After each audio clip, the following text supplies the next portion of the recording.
Olá pessoal, vamos a mais uma questão da Olimpíada Paraense de Química de 2019 a nível de segundo ano. Esta é a segunda questão discursiva da prova. A questão aborda conteúdos gerais de química e diz o seguinte: que em um processo natural de decomposição, o corpo humano sem vida gera diversos produtos gasosos. A lisina presente no corpo começa a sofrer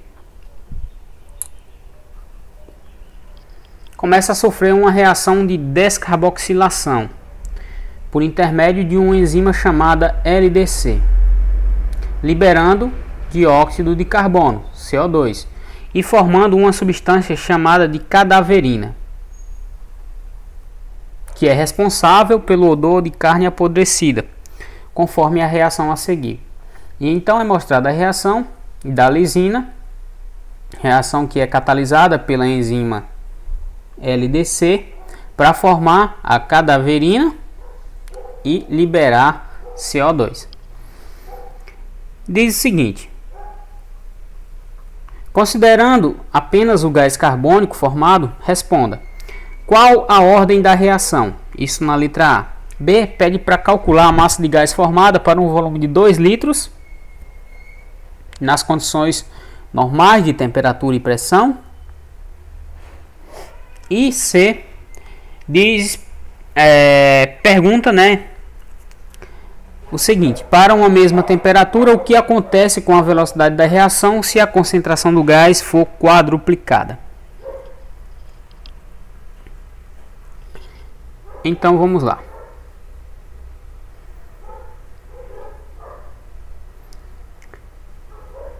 Então, primeiramente vamos resolver a letra A, tá? A gente tem que a letra A, para resolver ela, a gente tem que lembrar dos conceitos de cinética química sobre ordem de reação, tá? Então, quando o processo ele envolve apenas uma molécula, aqui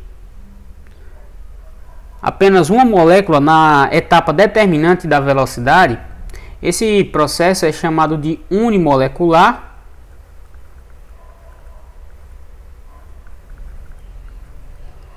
ou primeira ordem.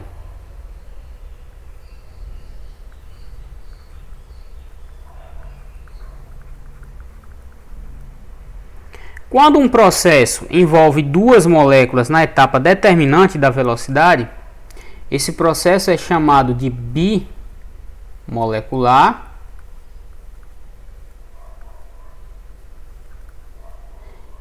e é de segunda ordem.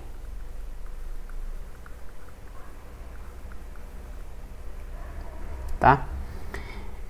Então, o que nós podemos perceber nesse caso é que a etapa que determina a velocidade dessa reação só é mostrada uma etapa, da reação, não é mostrada a reação em mais de uma etapa.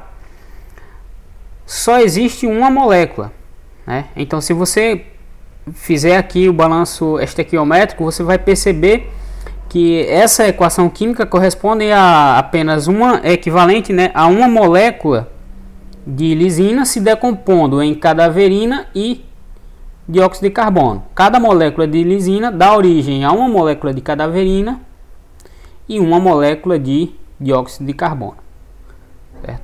Portanto, é um processo unimolecular, porque na etapa que determina a velocidade da reação, a gente tem apenas uma molécula. Se é unimolecular, é um processo de primeira ordem, tá? Portanto, essa reação ela é de primeira ordem. Beleza? Assim, a resposta para essa letra A é primeira ordem, unimolecular.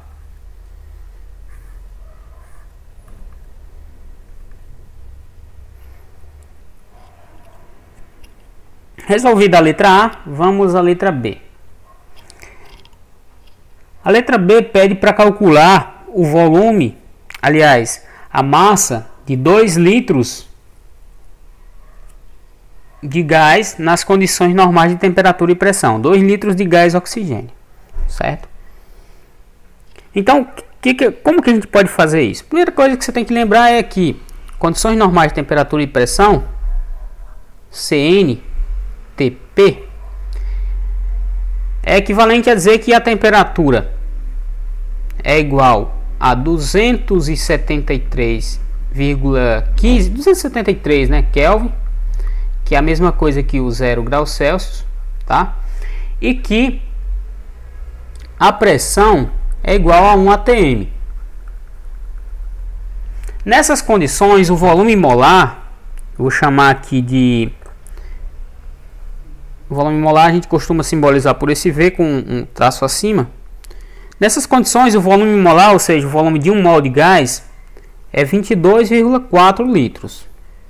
Sabendo disso, eu posso calcular o número de mols de 2 litros, né? Então isso aqui, volume molar, é 22,4 litros por mol. Então eu posso dizer o seguinte, que 22,4 litros está para 1 mol. Mas e se eu tiver 2 litros? Quantos moles eu tenho? Eu vou chamar aqui de N, né? Que é número de moles, tá? Então, qual vai ser o valor de N? Fazendo aqui uma regra de 3 de direta proporcionalidade, então multiplica em forma de x, né? Fica 22,4 vezes N, que depois passa dividindo, esse 22,4, e fica 2 litros vezes 1 mol, né? Assim, eu posso dizer que N é igual a 2 litros vezes 1 mol, tudo isso dividido por 22,4 litros. Observe que as unidades de litro se cancelam e eu encontro o resultado em mols. Então isso aqui fica 2 dividido por 22,4, que vai dar aproximadamente, gente, 0,09 moles, tá? Pronto, eu encontrei o número de moles. O que mais eu preciso para poder encontrar a massa de gás carbônico que existe nesses 2 litros? Esses 2 litros aqui. Eu preciso da massa molar do dióxido de carbono. A massa molar do dióxido de carbono, é igual a 2 vezes, aliás, é igual a massa de 1 mol de carbono, né? Que é 12, mais 2 vezes a massa de 1 mol de oxigênio, porque são 2 oxigênios, mais 2 vezes 16, porque 1 mol de átomos de oxigênio é 16 gramas, tá? Multiplicando aqui 2 vezes 16, depois somando com 12, vai dar 44. Portanto, 44 gramas por mol. Agora eu só preciso pegar, sabendo, né, que o número de mols é igual a massa sobre a massa molar. Para encontrar a massa de CO2, eu só preciso, observe que isso aqui significa dizer que massa, né, isolando aqui massa vai ser igual a N vezes Mzão, vezes M maiúsculo, que é a massa molar. Então eu posso dizer que a massa de CO2 vai ser igual a o número de mols vezes a massa molar. Número de mols a gente encontrou 0,09 mols. Massa molar também, 44 gramas por mol. Então 0,09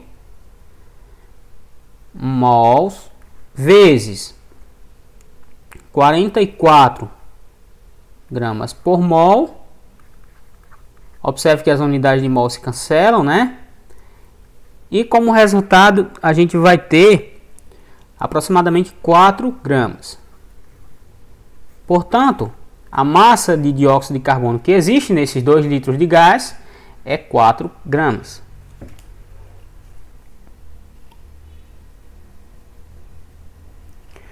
Agora vamos à letra C. A letra C, voltando à tela, diz o seguinte, que para uma mesma temperatura, o que acontece com a velocidade da reação se a concentração do gás for quadruplicada. A gente já viu que a reação é de primeira ordem, é unimolecular, tá? O que acontece quando você interfere no equilíbrio, quando você mexe nas quantidades de produtos e reagentes em uma reação, é o seguinte: isso mantendo-se a mesma temperatura, né? Então, mantendo a temperatura constante, se você aumenta a quantidade de produto, o equilíbrio ele se desloca para formar os reagentes, tá? Ou seja, a reação se desloca para regenerar os reagentes. Se em uma reação você aumenta a concentração, a quantidade de reagentes, o equilíbrio se desloca para formar mais produtos, tá? Então lembre-se disso. Mantendo a temperatura constante, se for aumentada a quantidade de produto, o equilíbrio se desloca para formar reagentes. Se for aumentada a quantidade de reagentes, o equilíbrio se desloca para formar mais produtos. Nesse caso, foi aumentada a quantidade de produto, né? Se foi aumentada a quantidade de produto, o equilíbrio se deslocou para formar reagentes, certo? Então, o que acontece? Quando você aumenta a quantidade de produto para formar reagente, o equilíbrio se deslocar para a formação de reagentes, o que ocorre é que você retarda o processo direto. A reação direta é o que? É reagente formar produto.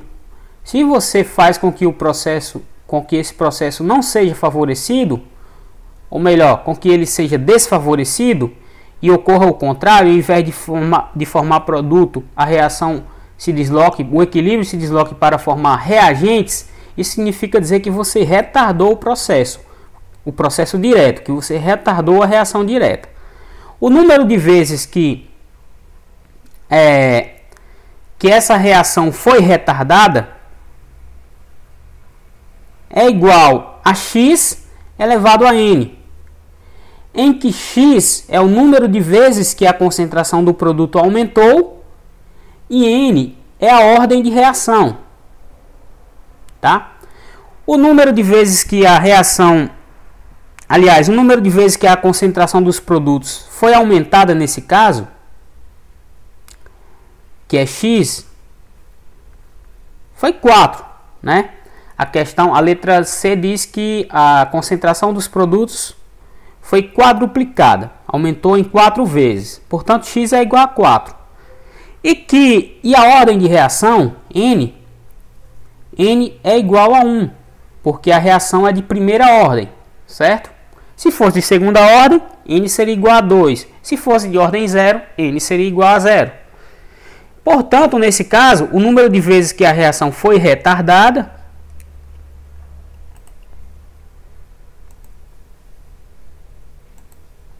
vou até colocar uma cor verde aqui para a resposta.